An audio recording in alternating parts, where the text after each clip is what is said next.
Hola, bienvenidos a un nuevo capítulo de Dramatical Review.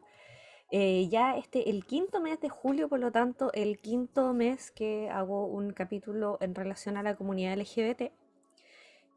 Para los que igual llevan viendo Dramatical Review desde hace un tiempo, no les va a sorprender que les diga que el mes del orgullo no me va a limitar en hablar de temas LGBT, siempre lo he hecho. Lo he hecho antes del mes, lo voy a seguir siendo posterior al mes, porque la verdad es que hay harto de lo que hablar y no suficiente tiempo, no suficientes semanas, así que es de lo que siempre hablamos, ¿cierto? No es solamente el mes del orgullo, sino el seguir siendo representados todos los días del año. Eso es lo que importa. Pero sin duda esta es uno de los últimos capítulos de los que voy a hablar de esta, digamos, seguidilla en torno a el concepto del mes del orgullo.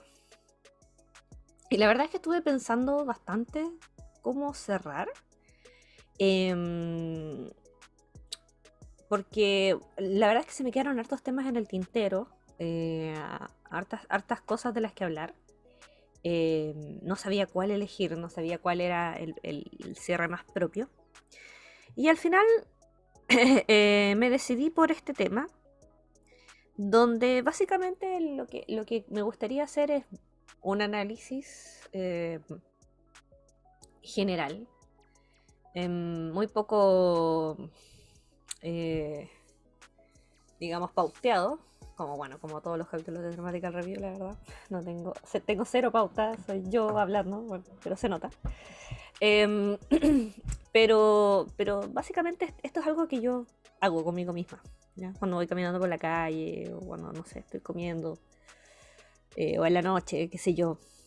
Em, que es en el fondo tratar de hacer análisis en cuanto a temáticas, en cuanto a la importancia narrativa de ciertos elementos.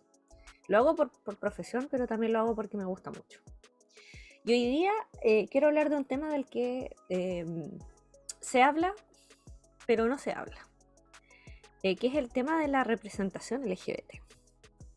Hablamos de mucho sobre de la representación, de lo importante que es representar a la comunidad LGBT, la representación de minorías, ¿cierto? En general.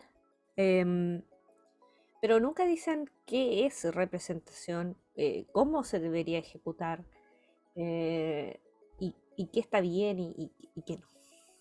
Y eso es básicamente lo que quiero hablar, un pequeño análisis que he hecho a lo largo de los años, a medida que he ido aprendiendo el tema, a medida que he ido analizando el tema, a medida que lo he ido viviendo, porque siendo yo misma una persona de la comunidad LGBT, yo misma he tenido que experimentarlo. Y además elegí este tema porque creo que encierra los otros cuatro. ¿Ya? En la primera semana, por ejemplo, hablamos de animes de los 90 y cómo muchas personas de la comunidad LGBT latina, sobre todo, se sintieron súper identificadas con algunos personajes que de otra forma tal vez no hubiesen podido ver en otras circunstancias, en la televisión nacional, etcétera, etcétera. Luego estuvimos hablando del concepto de bury your gays, ¿cierto? Y toda esta censura y muerte que le dan a los personajes LGBT en las historias y cómo afecta, ¿ya? Que eso también tiene que ver con representación. Y luego las 2 semanas siguientes hablamos de BL y GL en particular, de Boys Love y Girls Love. Cómo han ido evolucionando en Asia y cómo eh, cómo han ido afectando, digamos, a la sociedad real, LGBT y no LGBT. Entonces yo creo que igual este tema encierra bien las cuatro temáticas, ¿cierto? En una especie de conclusión, de un análisis de conclusión. Lo voy a hacer en el orden de mi experiencia personal. Primero, por ejemplo, la primera vez que uno se encuentra, ¿cierto? Con comentarios, con algún escrito por ahí que apunta a la necesidad de representación LGBT. No se entiende mucho a qué se refiere a primera vista, digamos. No se entiende qué y no se entiende por qué. ¿Cierto? Y es súper curioso porque es algo que es tan parte de nuestras vidas y sin embargo es tan poco notorio. Porque lo asimilamos como lo normal, ¿cierto?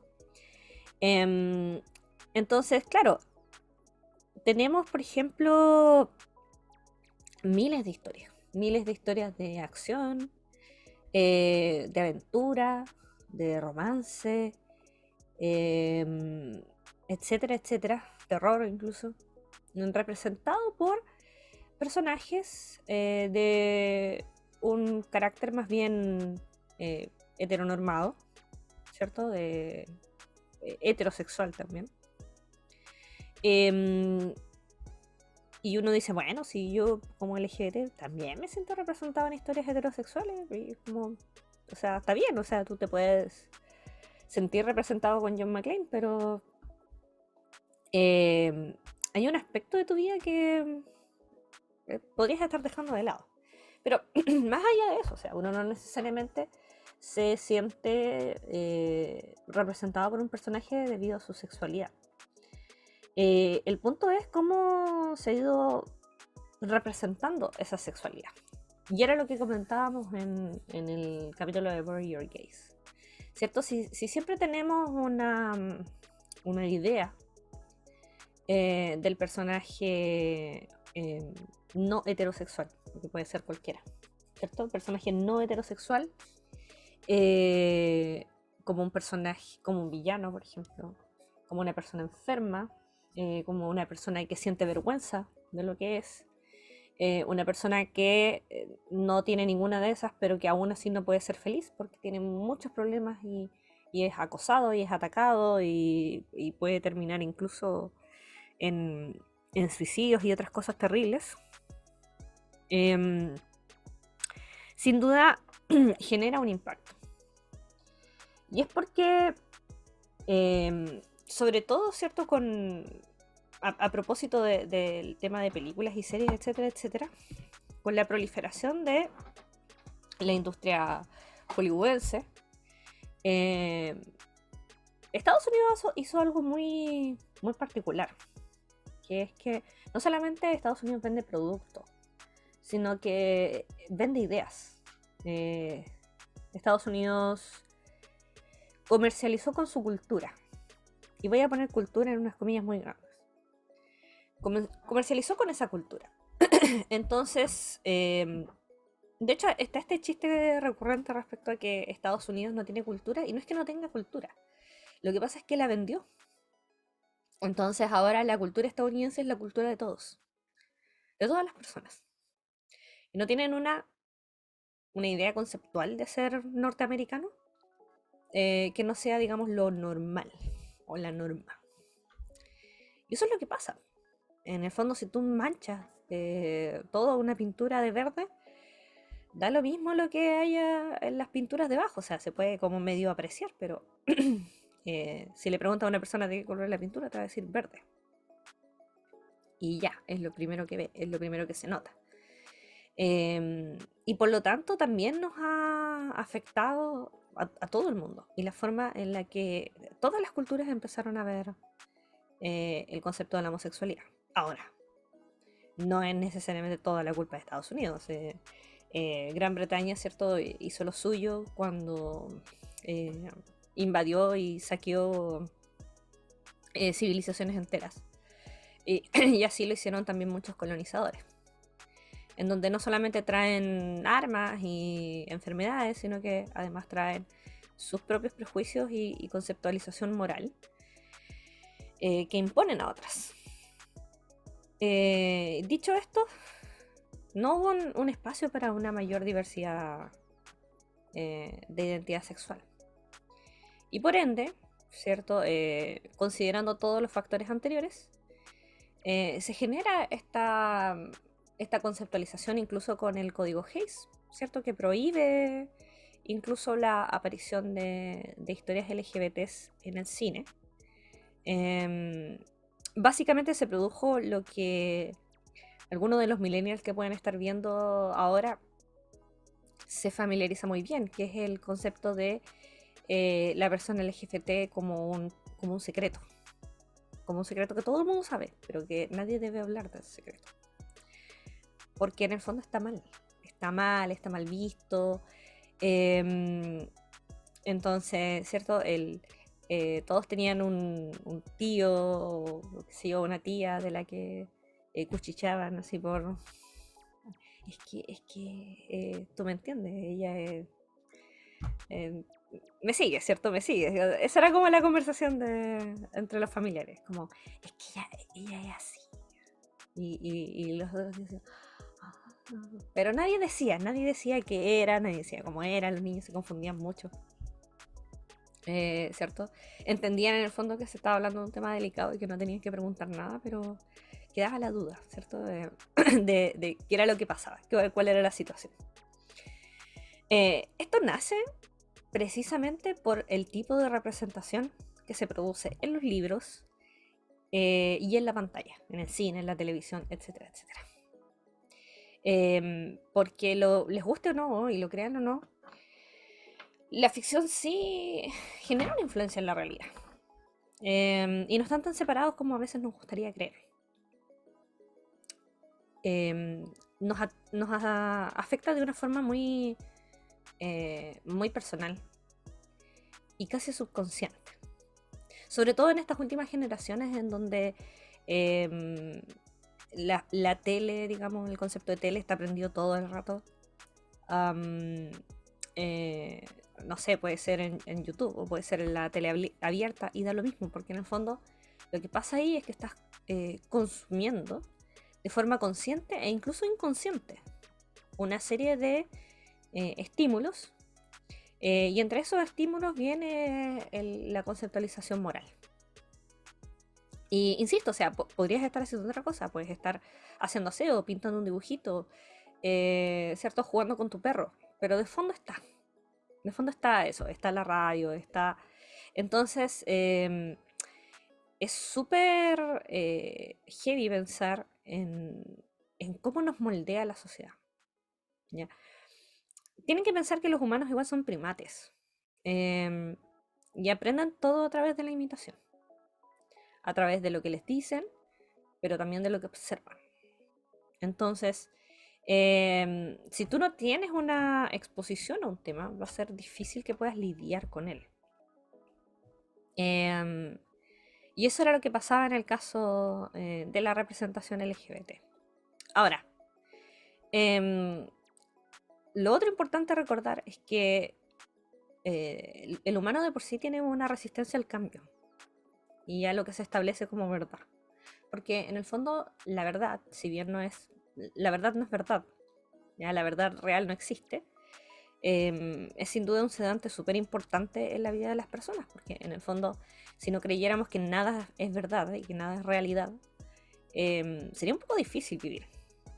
Ya se viviría de una forma un poco angustiante. Entonces a veces las certezas son necesarias para las personas. Y bajo ese plano, ¿cierto? O sea, a ti te dan una serie de situaciones y una serie de reglas y tú dices, ok, así es, así va, lo asimilas, etcétera, etcétera. Y luego alguien viene y te dice, no, eso no es así y hay que cambiar.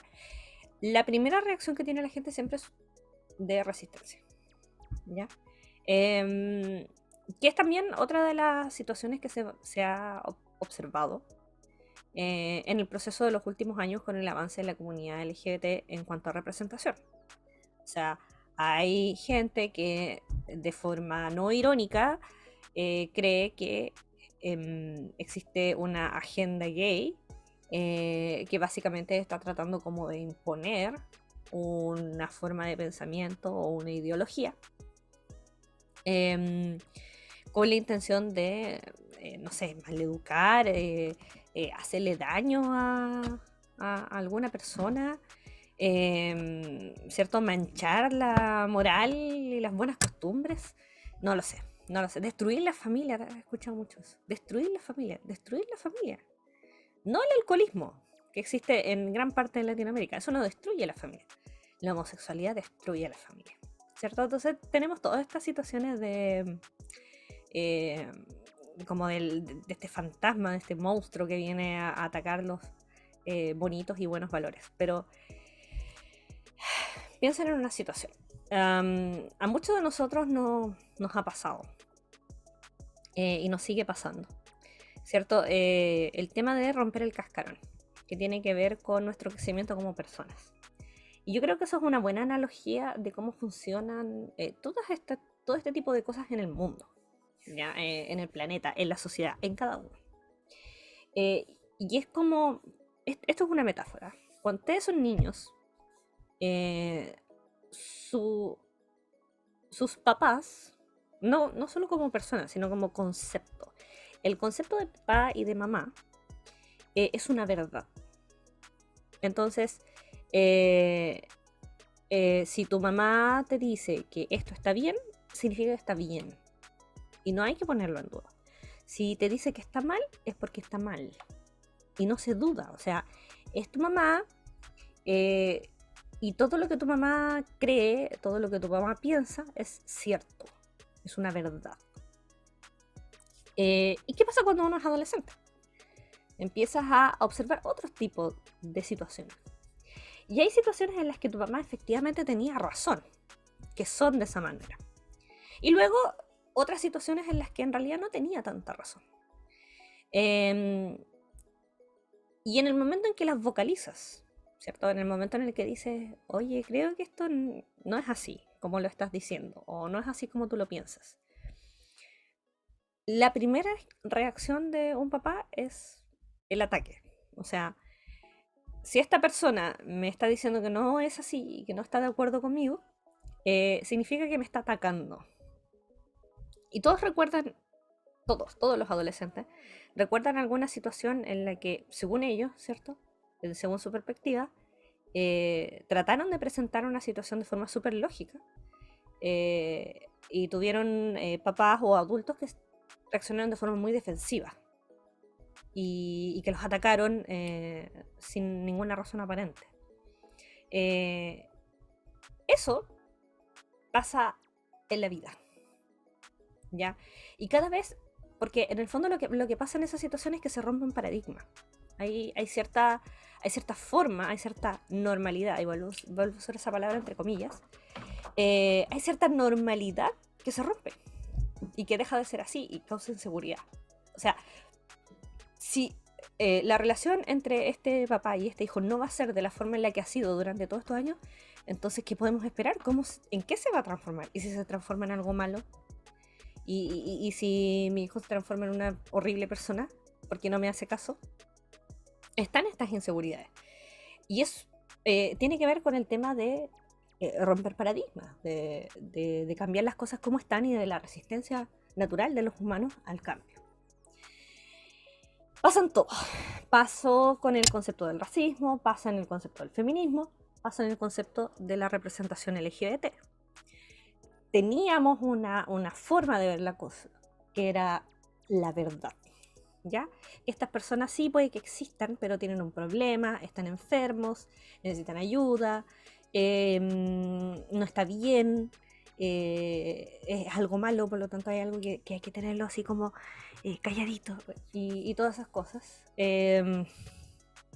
Y ahora, ¿cierto? A medida que avanzan las generaciones, se empiezan a cambiar estos paradigmas.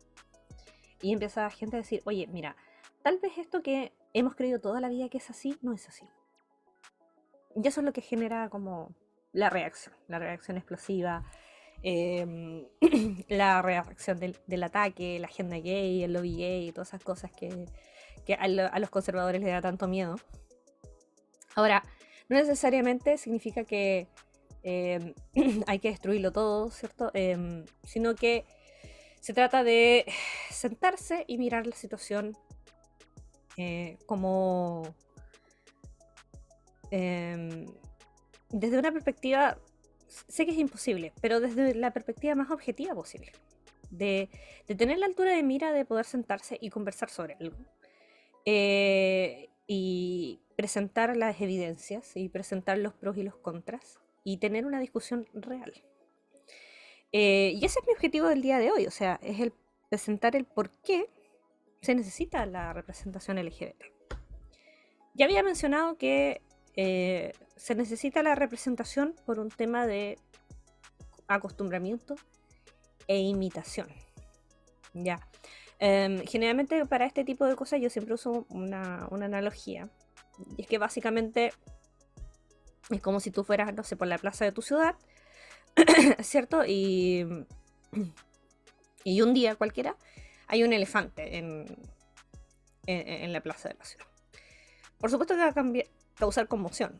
¿Qué hace ese elefante ahí? ¿Por qué está ahí? ¿Desde cuándo está ahí? ¿Cómo terminó un elefante en una situación como esa? Etcétera, etcétera. Probablemente haya mucha gente, cobertura de prensa, etcétera, etcétera. Nadie sabe de dónde viene, nadie sabe por qué llegó ahí. Hay especulaciones, ¿cierto? Algunas más positivas que otras, algunas más racionales que otras. Y todo el mundo habla de eso. A la semana, claro, el elefante sigue ahí y sigue siendo raro, ¿ya? Pero no genera la conmoción que causó la primera vez, de la impresión de verla. Claro, sigue siendo extraño, pero bueno, sabes que está ahí. Y lo has sabido desde hace una semana. Luego de un mes, ok. O sea, puedes pasar. O sea, ¿qué decir de un año? ¿Cierto? Hay un elefante por un año en una plaza y bueno, ahí está. No se va a mover, aparentemente no se va a mover. No hay necesidad de que se mueva. El elefante parece estar bien. O sea, después ya ni siquiera lo vas a mirar, o sea, te puede hacer raro cuando no esté.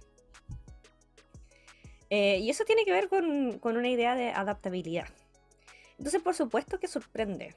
Por supuesto que estamos en una situación, ¿cierto?, en la que la representación LGBT está creciendo bastante. Y se está generando esta situación de resistencia. Pero por lo mismo es necesario. Mientras más representación haya, va a ser mejor para generar este estado de normalidad. De que, sí, esta persona es gay, esta persona es bisexual, esta persona es asexual. Está bien, listo. Y ya no va a haber sorpresa. De hecho, se nota entre los cambios generacionales. Si tú hablas de un niño, no sé, de 20 años, puede que todavía haya como cierta resistencia a la conceptualización general respecto a las disidencias sexuales. Pero tú hablas con un niño de 12 años, que se supone que, ¿cierto? Uno en su adultocentrismo siempre cree que saben menos o que entienden menos de las cosas. Y están súper acostumbrados. No es realmente un problema. De hecho, yo en mi estado de profe un montón de veces me ha tocado que hay niños que tratan de molestar a otros niños con conceptualizaciones sexuales o de identidad sexual, en realidad, para ser más específica, y que los otros niños los corrigen. O sea, que no sé, pues le dice gay a un compañero y llega otro compañero y le dice, ¿y qué tiene? Para mí eso es súper esperanzador, porque efectivamente se está generando ese cambio de paradigma, ¿cierto? Va a haber un sistema, hay un sistema de creencias que efectivamente está cambiando y se está viendo en todos lados, ¿ya? Las pocas lugares en donde no se ha avanzado es porque han habido a propósito leyes que lo detengan, como, no sé, Rusia, China, pero aún así, porque al final la censura, eso es súper curioso, porque hay todo un análisis que se puede hacer a cómo la censura genera creatividad. Porque en el fondo, si tu forma de representar algo es limitada, tienes que ingeniártela para poder hacerlo. Y pasa mucho. Hay muchos países donde cierta forma de arte ha proliferado en momentos difíciles en la historia de ese país. Por ejemplo, hay, no sé, muy buena literatura de la época de la Guerra Civil en España. Porque habían personas que vivían en España y que querían escribir como de las atrocidades de la Guerra Civil y de, bueno, del franquismo y etcétera, etcétera. Y no tenían cómo. No tenían cómo porque o los iban a matar o los iban a echar o qué sé yo. Y buscaban, se las ingeniaban para hacerlo de forma alegórica, metafórica, lo que quieras.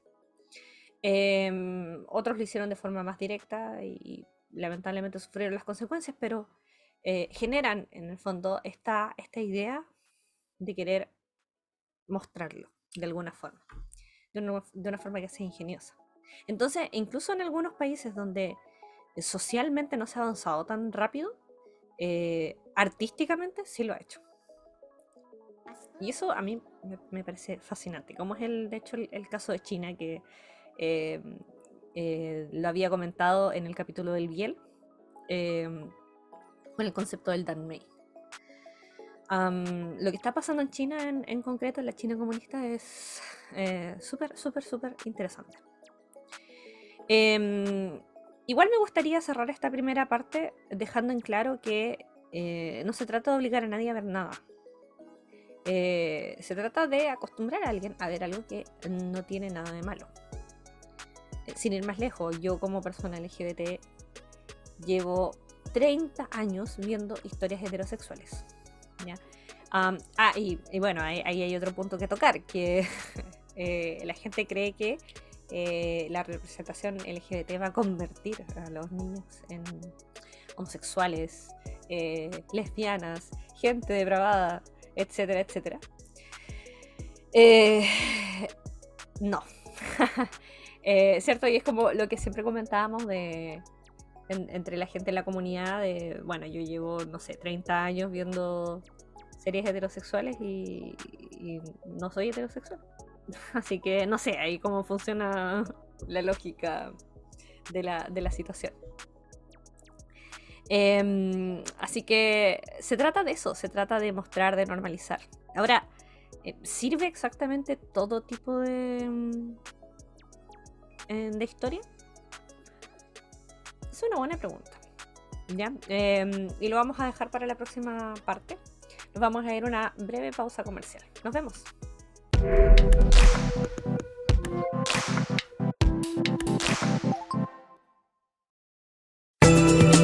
Sakura es una niña con una vida normal.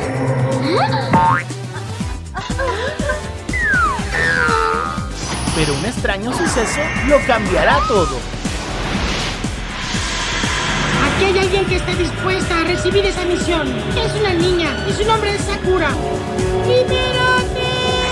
Ahora deberá recuperar las cartas perdidas. ¡Regresa a la forma humilde que mereces! ¡Card Captor! Este es el comienzo de la aventura de Sakura como Card Captor. ¡Lo logré! ¡Sakura Card Captor es una experta en su trabajo! Sakura Card Captor. A las 21 horas, solo por Energic, tu energía fan.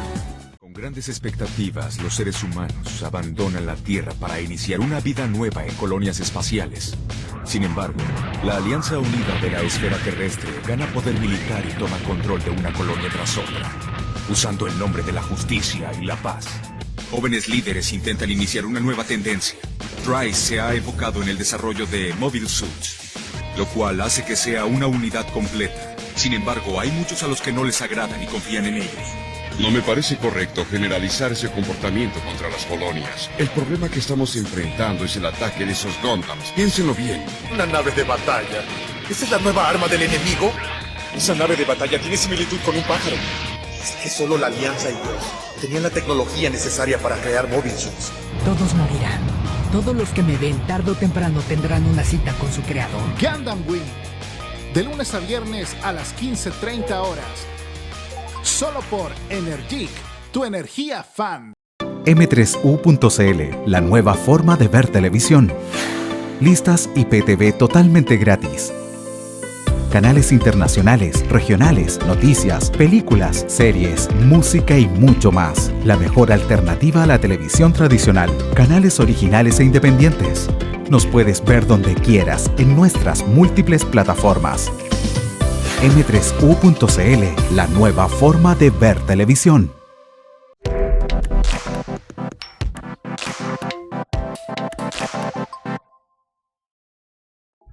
Estamos de vuelta entonces en la segunda parte del capítulo de hoy. Y había dicho que, claro, efectivamente, si bien la representación es necesaria, la pregunta es, ¿sirve cualquier tipo de representación? O sea, la representación del personaje LGBT en el live action de La Bella y la Bestia, ¿tiene la misma relevancia que el representante LGBT de Chira, por ejemplo, Chira misma, en la serie de Chira, en la serie animada de Chira? O sea, ¿son igual de importantes? ¿Debería uno existir y el otro no? Y quiero que piensen igual en la pregunta antes que lo diga. Porque, honestamente, a lo largo de los años he pasado como por hartas situaciones o hartas posturas. Hartas posturas. Una de esas posturas es que sí es relevante. Dependiendo de la situación. Pero al mismo tiempo, no. Sé que suena contradictorio, pero lo voy a ordenar. Voy a explicar primero por qué no es importante la forma en la que se represente. Porque en realidad no es que cualquiera valga. No se trata de eso. Sino en el hecho de que la verdad es que la cantidad igual importa. Y yo creo que una vez que lleguemos a cantidad, ahí recién deberíamos empezar a preguntarnos de calidad. Porque piénsalo en el caso de la narrativa heterosexual. O sea, ¿cuántos libros heterosexuales salen al año, por ejemplo? 1 millón. Y son todo basura. Todo, sí. Imagínense cuántos libros hay en Amazon de estas historias heterosexuales, ¿cierto? Que son como el Laterín Collado. Se me cayó el carneo, no. ¿Saben quién es Laterín Collado? Bueno, si no lo saben, búsquenlo, se van a matar de la risa. Pero hay como 1 millón, de verdad. En Amazon está lleno.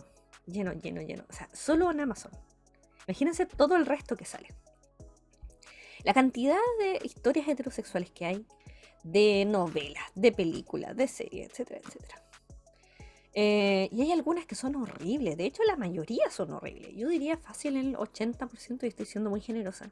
Son historias malas, mal contadas, sin ninguna gracia, etcétera, etcétera. Con personajes simples, planos, que no tienen ninguna gracia. Pero aún así existen. ¿Ya? Sean todo lo mala representación que sean, hay una variabilidad infinita de personajes heterosexuales en la narrativa. O sea, del tipo de persona en la que piensas, hay un personaje heterosexual. ¿Qué no pasa con las personas de la comunidad LGBT?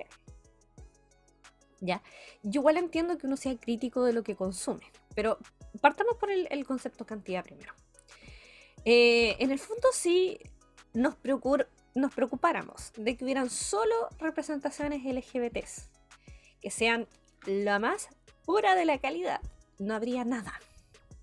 Porque en el fondo el proceso creativo de la narrativa necesariamente se alimenta de malas cosas, porque en el fondo se alimenta de práctica, se alimenta de errores.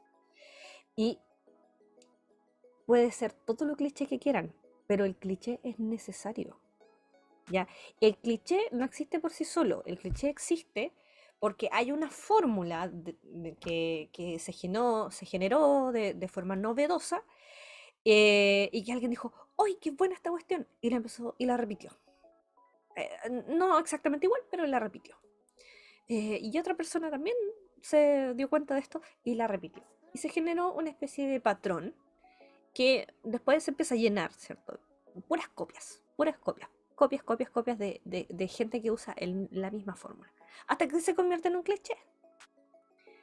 Y en el fondo el cliché lo que genera es que en el fondo alguien analice, ¿cierto? Esta malla, esta red de clichés y diga, yo quiero hacer algo diferente.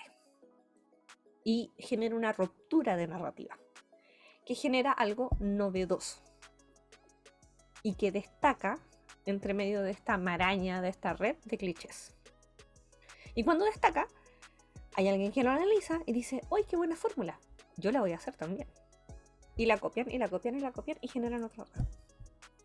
Y así es como funciona. O sea, si todas las cosas fueran igualmente buenas e igualmente originales, lo novedoso no existiría. ¿Ya? Para que hayan cosas buenas, también tienen que haber cosas malas con que compararlas. Entonces, bajo esa premisa, sí es necesario cualquier tipo de representación, sea mala, sea buena, da lo mismo. Igual es necesario dejarlas existir, en cierto sentido. O sea, no sé si me explico. O sea, ustedes no están obviamente obligados a consumir narrativa mala, si así no lo quieren, pero al menos el fandom o la comunidad debería dejarlo existir. Porque, bueno, aparte, en gustos no hay nada escrito. Hay series que yo detesto y que la gente ama. Y por otro lado, hay cosas que yo amo con todo mi ser y que la gente odia y las encuentra malísimas. Entonces, y así como yo, todo el mundo.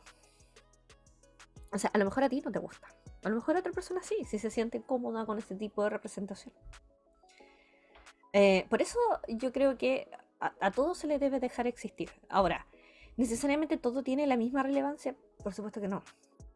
Por supuesto que van a haber ciertas narrativas que cumplan ciertas funciones y que incluso van a haber narrativas que le van a hacer daño a una ideología, a una set de valores. Por ejemplo, sin ir más lejos, yo sé que me disculpo con la gente a la que le gusta Gravitation, pero Gravitation le hizo mucho daño al BL. Porque en el fondo es una serie que es muy, muy, muy, muy popular y que representa una dinámica bastante tóxica, terrible, maltratadora, dañina, y que la gente que en el fondo no enganchó con la dinámica de Gravitation y no se pudo separar en el fondo emocionalmente de la historia, la encontró tremendamente perturbadora. Y lo peor de todo es que por lo famosa que es, generó un estigma y un prejuicio respecto a las historias BL japonesas. Lo cual, bueno, es bastante triste, por decirlo menos. Porque en el fondo es un estigma que la industria ha tenido que cargar por mucho tiempo. No así pasa, por ejemplo, con la industria estadounidense, que tiene como su propia línea narrativa. O sea, primero no tenían homosexuales, bueno, sí tenían, porque estaban en queer coding. Si no saben lo que es, vean el capítulo de queer coding y queerbaiting. ¿Cierto? Existían personajes LGBT que estaban queer codeados. Luego empiezan a aparecer, pero son un poco asexuados. Y luego ahora se les da una sexualidad, pero por otro lado, la sociedad igual viene saliendo como de un periodo de hipersexualidad súper intenso. Entonces ahora estamos como apretando el freno de la libertad sexual un poco. Ya con la responsabilidad emocional, etcétera, etcétera, etcétera. Y está generando como una especie así como de ya, a ver, no sé. La idea de sexualidad es necesaria. Sí, la respuesta es sí, pero bueno, no, este no es el capítulo para hablar de eso. El punto es que se ha tratado como de ir saliendo del tema, pero en el fondo Estados Unidos ve la comunidad LGBT como un arquetipo, más que como una persona. Y solo recientemente se han, como algunas personas, ¿cierto? Se han pegado como la cachada y han dicho así como, oye, sí, pues de veras que son personas, no estereotipos. Pero bueno. ¿Qué pasa en el caso de Latinoamérica? Ya que están escuchando esto, ¿cierto? Y bueno, espero que sepan español, porque si no, no sé qué hacen aquí. Voy a asumir que son de Latinoamérica. ¿Ya? En el peor de los casos, son de España. ¿Por qué en el peor de los casos? No importa, no lo pensé, no lo medité. Entonces, ¿qué pasa en este caso? ¿Qué pasa con nosotros? ¿Qué ha pasado con la representación LGBT? A mi parecer, Latinoamérica va bastante atrás, la industria, porque no la gente.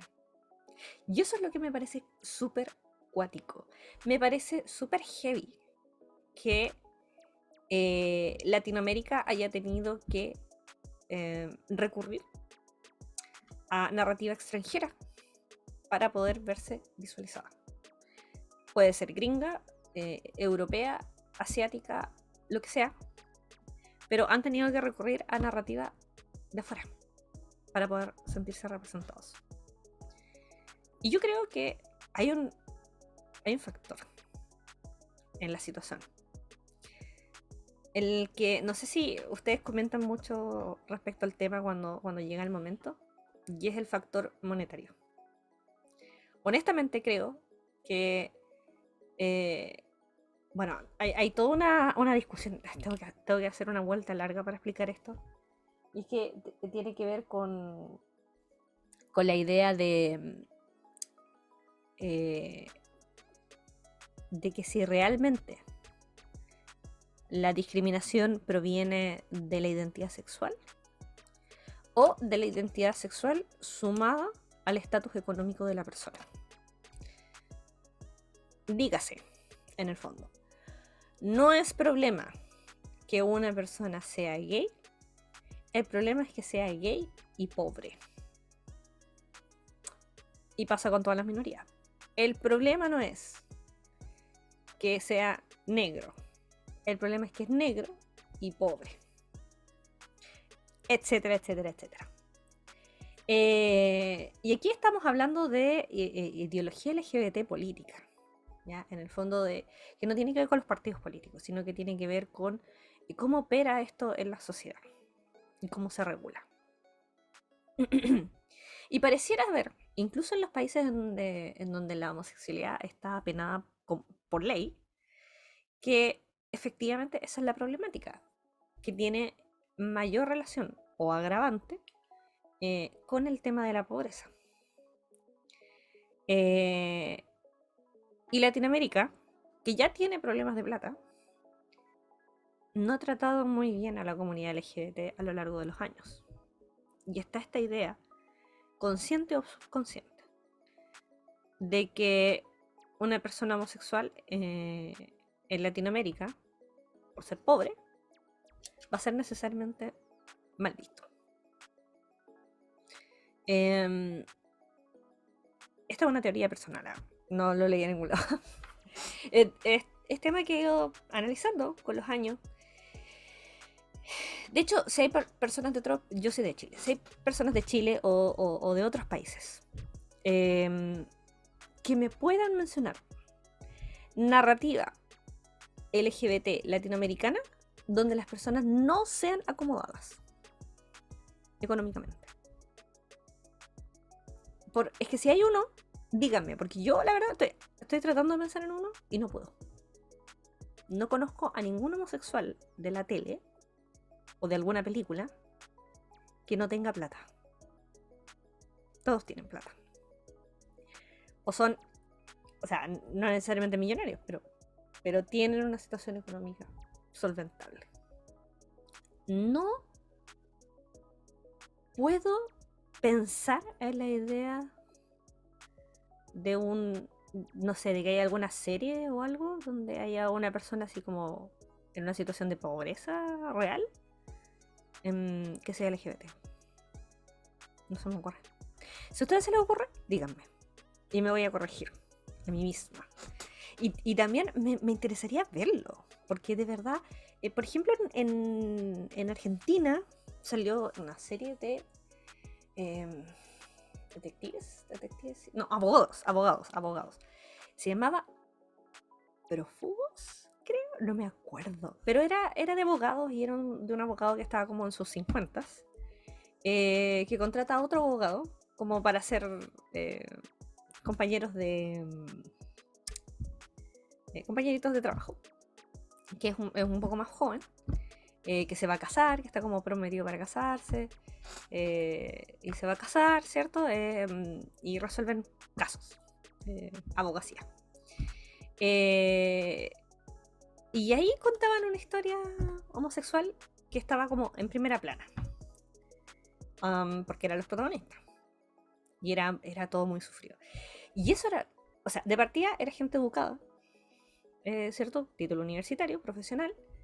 Y segundo, era gente que tenía plata.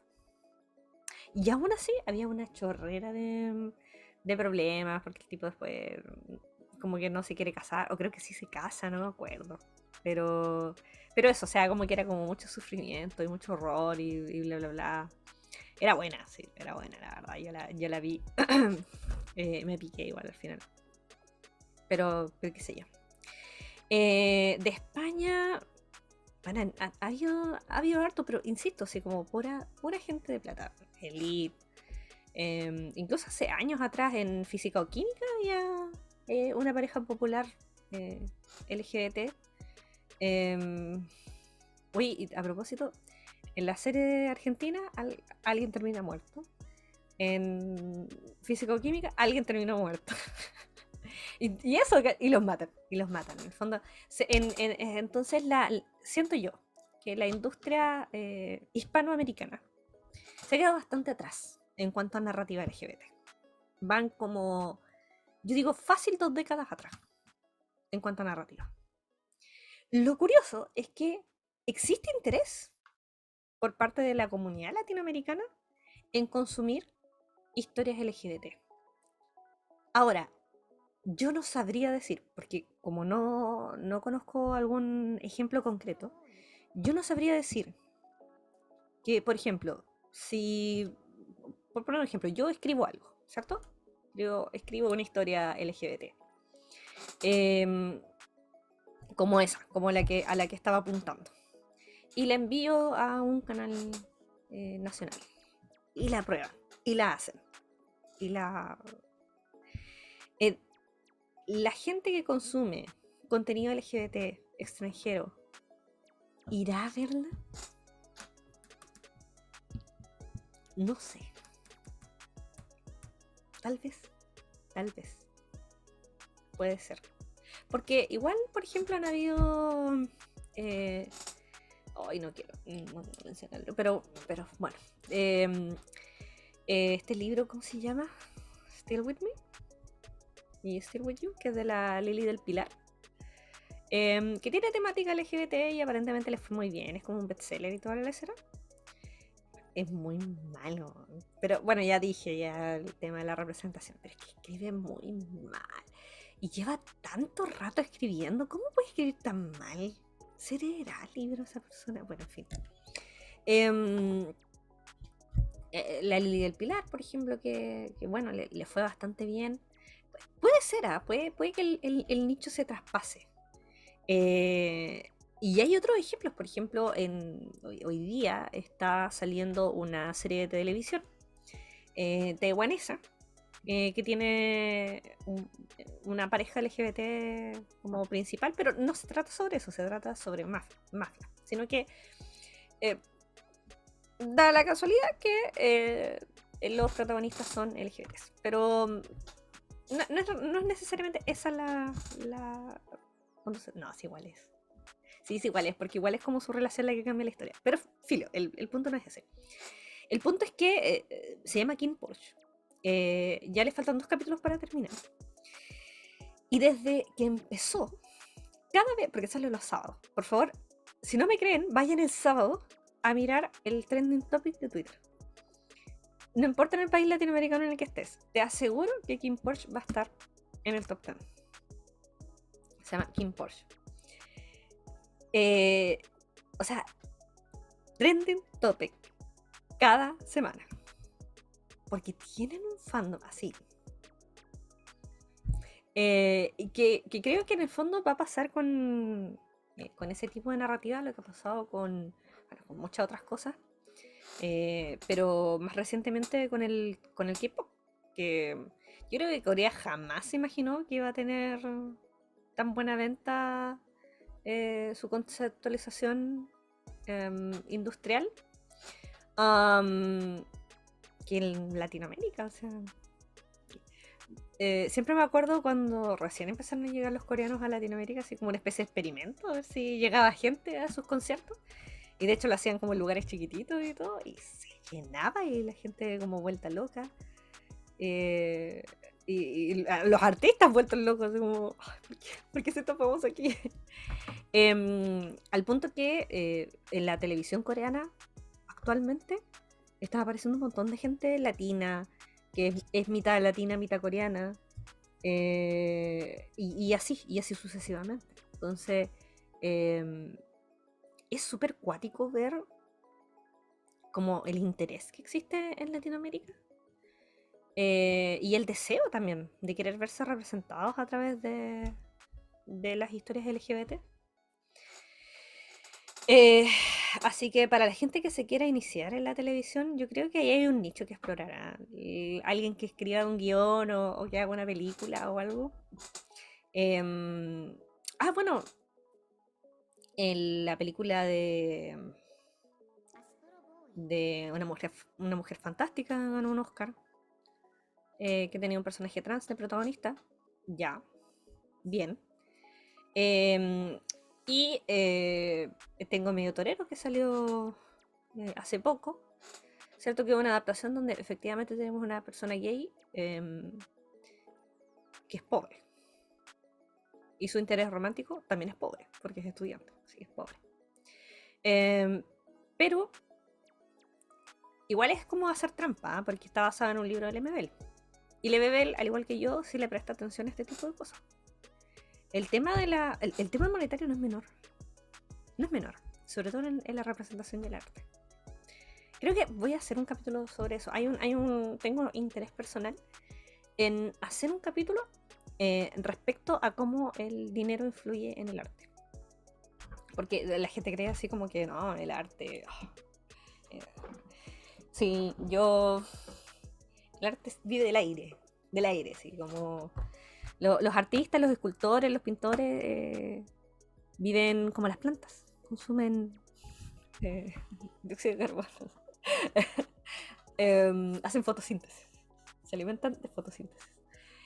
Sí, hay una relación muy importante respecto al dinero y todo lo demás, porque en el fondo como sociedad igual hemos armado nuestra valía en torno al dinero, nuestra valía como personas.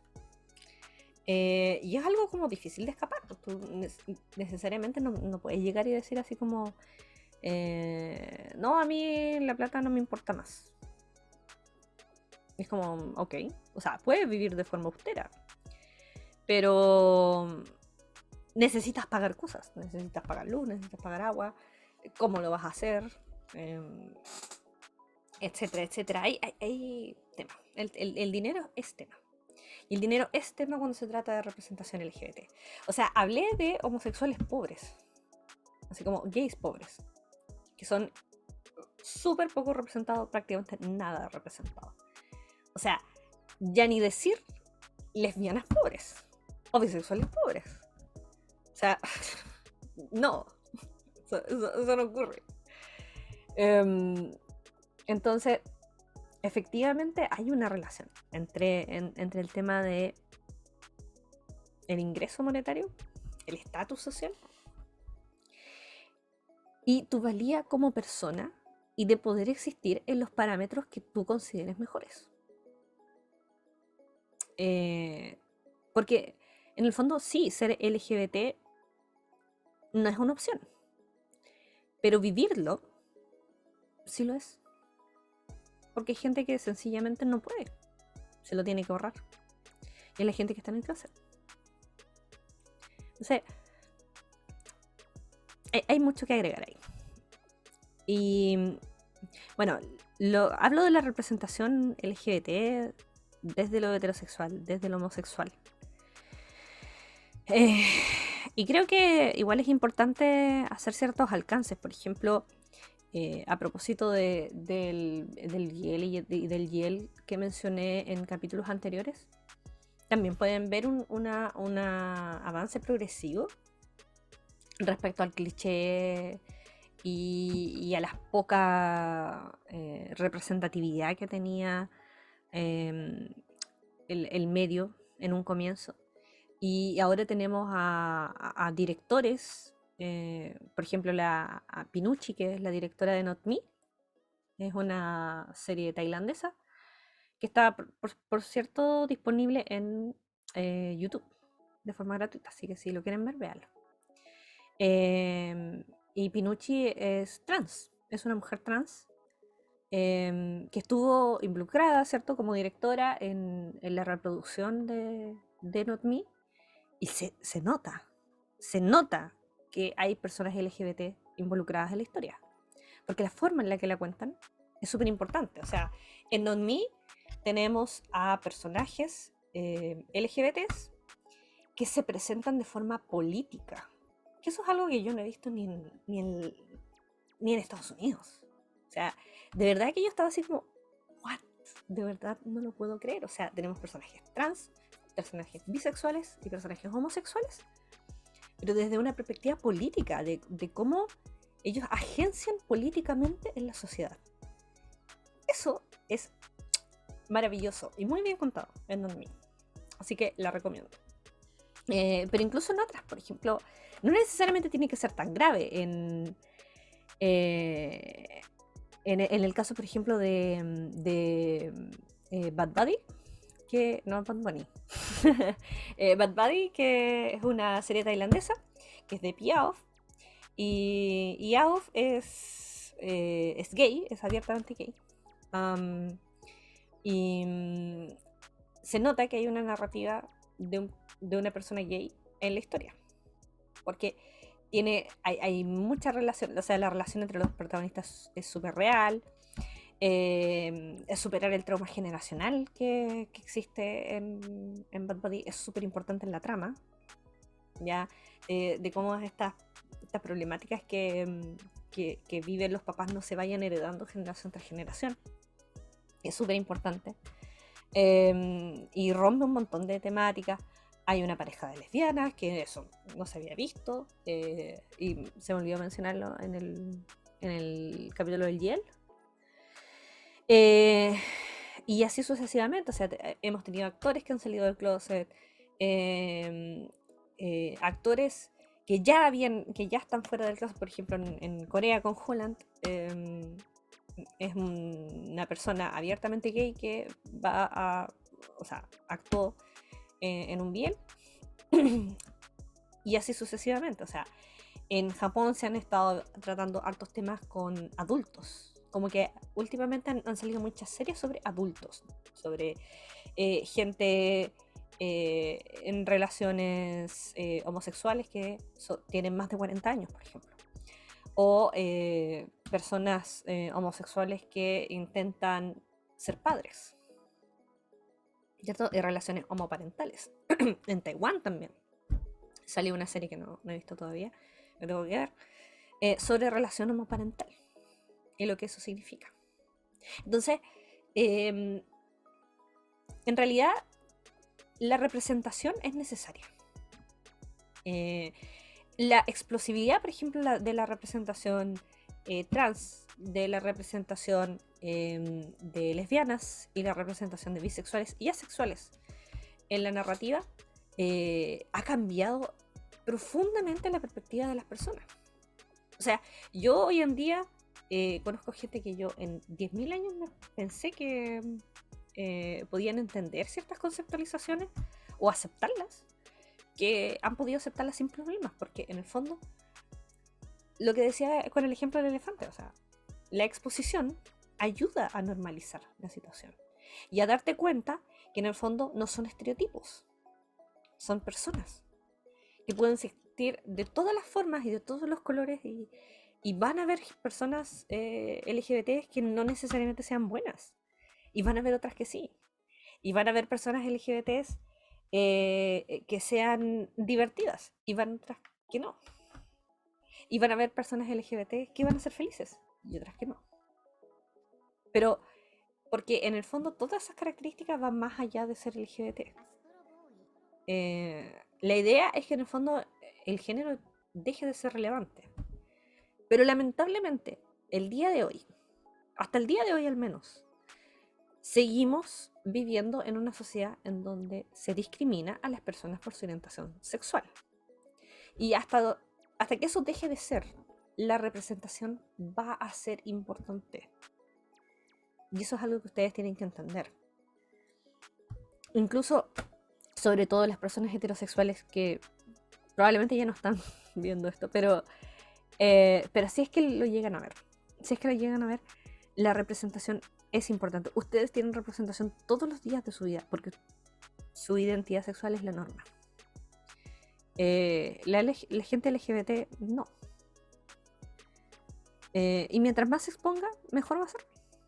Es así de sencillo. Eso. Hay muchas cosas, la verdad, de que hablar cuando se trata de representación. Hay hartas cosas en las que me gustaría ahondar y que probablemente quede para futuros capítulos. Hay muchas cosas de las que no alcancé a hablar tampoco en estas semanas, de las que quería hablar. Quería hablar sobre bisexualidad, quería hablar sobre transexualidad y asexualidad, pero no alcancé. No me va a detener en todo caso, no es que voy a esperar al próximo Pride. En algún momento lo voy a hacer, ya durante el resto del año. Pero igual, para ir cambiando igual de tema, me voy a dedicar a otras cosas en las próximas semanas. Eso. Espero que les haya gustado el capítulo de hoy. En realidad fui yo divariando. Básicamente presenciaron las cosas que yo hablo conmigo misma todos los días. Espero que les haya gustado el capítulo de hoy. Me pueden dejar algún comentario, ¿cierto? En la sección de comentarios de YouTube. Una vez que este capítulo esté subido. Que creo que se queda inmediatamente subido.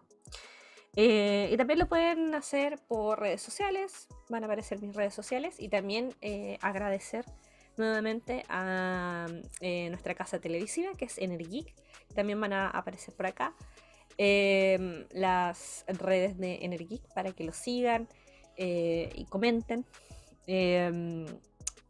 Y vean el canal porque está buenísimo. Han estado haciendo maratones de series de los 80 y de los 90. Así que si son niños de la tercera edad como yo, les va a encantar. Eso, nos vemos la próxima semana con una nueva temática. Bye.